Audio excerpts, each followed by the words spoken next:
bendiga a los que están en internet y a los que están aquí en este salón de Buscando de Dios. Les damos la bienvenida. Hoy vamos a tocar una biografía del apóstol Pablo. Es una cosa sencilla, pero solamente para que les quede el recuerdo escrito de lo que hemos sacado de la vida del apóstol Pablo, el gran precursor del evangelio en las misiones, el hombre que se dedicó a los gentiles a compartir la palabra, aunque ganó a muchos judíos para Cristo. Así es que vamos a ir leyendo y en la medida que podamos vamos a tratar de leer algunos versículos para que miremos que está respaldado lo que estamos diciendo. Leamos entonces. Saulo de Tarso nació en Tarso, de la región de Cilicia, región que bordea el Mediterráneo en Asia Menor. Si ustedes miran sus mapas, ahí van a encontrar ese lugar. Tarso, la ciudad más importante. Hechos 21:39. Oigan lo que dice. Entonces dijo Pablo: yo de cierto soy hombre judío de Tarso, ciudadano de una ciudad no insignificante de Cilicia. Ahí está todo lo que pusimos. Es de la misma narración de Pablo. Pero te ruego que me permitas hablar al pueblo. Y ahí les va a hablar en hebreo, ¿verdad? Porque era un hombre súper culto. Número 2, ciudadano romano. Se dice que el apóstol Pablo tenía buena economía, o sea, era un hombre con posibilidades económicas y tenían un oficio de hacedor de tiendas. Para nosotros el hacer ahorita tiendas de campaña, eso no es negocio, solo que haya un terremoto, entonces las tiendas de campaña son importantes, pero en aquel entonces era un buen negocio. Era un hombre digno de respeto. Dice el capítulo 22, del 24 al 29, no voy a leerlo todo, pero dice: mandó el tribuno que le metiesen en la fortaleza y ordenó que fuese examinado con azotes. Pero cuando lo ataron, Pablo dijo al centurión que estaba presente: ¿os es lícito azotar a un ciudadano romano sin haber sido condenado? Y ahí los hundió, ¿verdad? Porque ser ciudadano romano era algo de mucho respeto y había muchos derechos que él tenía porque era del imperio que estaba gobernando, no se les olvide.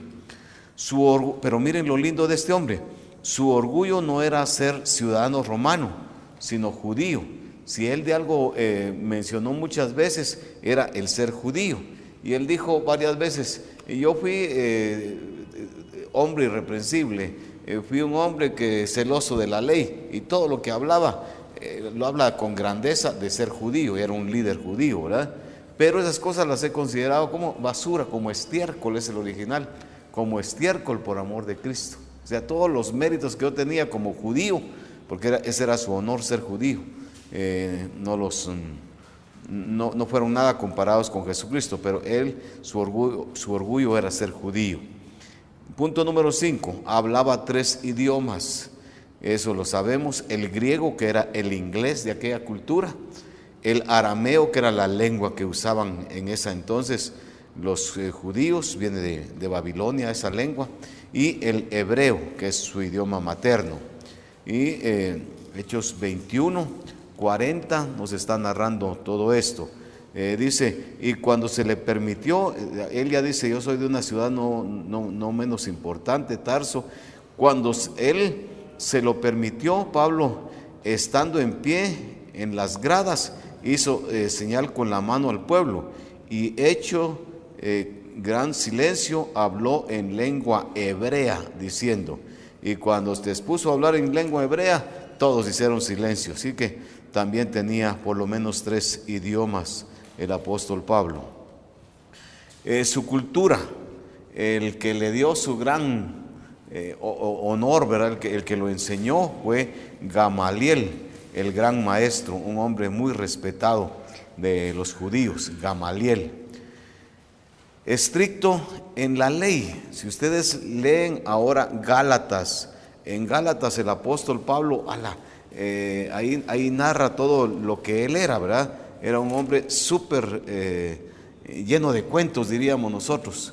Dice y en el judaísmo aventajaba a muchos de mis contemporáneos en mi nación, siendo mucho más celoso de las tradiciones de mis padres. Si leen Filipenses capítulo 3, ahí está otro comentario que hace el apóstol Pablo sobre lo que él era. Así es que estricto en la ley. Los líderes, lamentablemente, hermanos, se habían degenerado. Y, por ejemplo, cositas que ustedes miran en el tiempo de Jesús, que yo ahorita me iba a comer un Tortrix, me iba a lavar las manos, ¿verdad? Bueno, si usted las tiene sucias, láveselas. Dentro de 10 minutos voy a comer otro Tortrix, hay que lavarse las manos, es que esa es parte de la ley. Y se metieron a hacer un montón de tonteras y a poner un montón de cosas que no tenían sentido.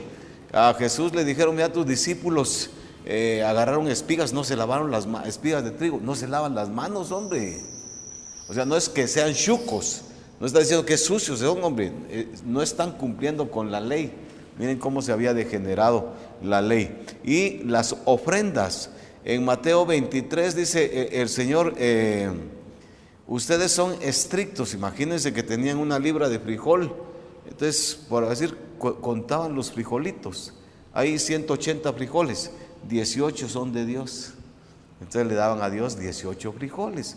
Eran estrictos, cuentan en el eneldo, dice, no sé qué era ese producto, una cosa pequeña, pero lo contaban y diezmaban, pero se olvidan de la misericordia. Estamos perdidos. ¿Qué tal sería que usted escogiera o diezma pero peca? O no peca y no diezma. No, nosotros tenemos que cuidar. Una cosa es buena hacerla sin descuidar la otra, dijo el Señor Jesús. Y ellos así vivían. Y eso ya se había vuelto ley. Y Pablo vivía en esas condiciones de ellos. Sin duda conoció al Señor Jesús, aunque igual que los hermanos de carne de Jesús, no creían en Él. No creían que Jesús era Yahvé. Miren esas palabras, si quieren las subrayan. YHWH. Ese es el nombre de Jehová. Pronúncielo. No, pronúncielo, que léalo. ¿Cómo lo lee? No se puede leer. Así es el nombre de Jehová. No se puede leer, no se puede decir, porque el nombre del Señor es tan santo que no se puede decir. Por eso después le cambiaron y pusieron el Señor. Hermano Jorge, ¿y por qué en unas escrituras he visto pues que está la palabra de Yahvé? No, es que Yahvé es la traducción de Jehová que usted tiene. ¿Es la traducción? Es Jehová. Jehová es Yahvé. ¿De dónde sale Yahvé? Otra traducción. O Jehová que nosotros tenemos. Se dice que el nombre Jehová que se nos tradujo en nuestra Biblia no es el más correcto. Es más Yahvé que Jehová. Pero quítele Jehová ahorita a las Biblias y se vuelve un lío. Sigamos con Jehová. Nosotros decimos Jehová o Yahvé, pero ¿de dónde es Jehová o Yahvé? Que es lo mismo. Su nombre es las letras que aquí están que no se pueden pronunciar. YHWH no se puede pronunciar. ¿Quién decidió que el Yahvé? Dios, yo soy el que soy. Desde Éxodo 4 está Yahvé. Yo soy el que soy. No lo inventaron los hombres, eso lo puso Dios. En Marcos 3:21 está, Juan 7:5, hasta que resucitó Jacobo o Santiago creyó en su hermano de carne como el Mesías. No sé si entienden eso. Fíjese que sus hermanos de Jesús, y hay unas citas bíblicas, no creían en él como el Mesías. Ahí andaban viendo a su hermano y le decían, mira, si quieres ir a la fiesta, ¿por qué no te adelantas, hombre? Que no sé qué. Y un día llegaron hasta con la mamá, convencieron a la mamá y le dijeron, este está loco, hay que irlo a traer. Y llegaron para amarrarlo y llevárselo porque estaba loco. Cuando le dijeron, tu madre y tus hermanos te buscan. Entonces dijo, ¿quién es mi madre y mis hermanos? De aquí la Iglesia Católica saca su herejía de que Jesús no tuvo hermanos ni tuvo hermanas en la carne. Pero es que tiene su dogma, la siempre Virgen María, que María no tuvo hijos, ¿verdad? Solo a Jesús. hermanos en la carne. Y después dice, pues, ¿quién son mi madre y mis hermanos? Allá afuera estaban los hermanos físicos. Digo, mis hermanos son los que hacen la voluntad de Dios. Ese Jacobo que no creyó en el Señor, ese conoció a Jesús cuando Jesús se le resucitó y se le apareció, 1 Corintios 15. Entonces reconoció que su hermano de madre, Jesús, sí era el Mesías. Y más adelante, ese Santiago se volvió el líder máximo de la iglesia en Jerusalén. Ahí está Pedro, Jacobo y Juan, pero él era el máximo líder. ¿Pero por qué estamos poniendo? Porque Saulo, sin duda alguna, conoció al Señor Jesús en persona, lo vio. Era un patojo, ¿verdad?, cuando lo vio. Y después ya se desapareció el Señor Jesús, ya ascendió. Al resucitar Jesús, el grupo fue fortalecido. ¿Cuándo principió a fortalecerse el grupo de los cristianos? En Pentecostés. Acuérdense que Jesús se fue 40 días después de resucitar, subió al cielo. Y 10 días después de la ascensión vino la fiesta de Pentecostés. Y en esa fiesta de Pentecostés vino el Espíritu Santo a morar en el creyente. Y ahí principió el avivamiento para la iglesia. ¿Por qué mencionamos todo eso? Porque la iglesia principió a crecer y ahora va a surgir un enemigo, el enemigo más grande de la iglesia, el apóstol Pablo, antes de convertirse en apóstol. Contra ellos lucharía Saulo, y aquí viene la persecución. Saulo principia su labor con la muerte de Esteban en el año 33 después de Cristo. En Hechos 7:58 ustedes oyen la narración de que ya Saulo participó. Como era un patojo, él no agarró a pedradas a Esteban, pero él les agarró las chumpas y las chamarras a los que lo iban a apedrear. A ver, se las detengo, denle duro. Y agarraron aquellas las piedras y mataron a Esteban. Ya ahí participó Saulo de Tarso, y ahí principió su odio contra los cristianos. Y hasta el 8:1, en el capítulo 8, versículo 1, se dice que la iglesia tuvo que salir, muchos cristianos tuvieron que salir huyendo. Y principia la persecución. Hechos 8:1. Yo quiero que lo recuerden, todo eso ya lo estudiamos.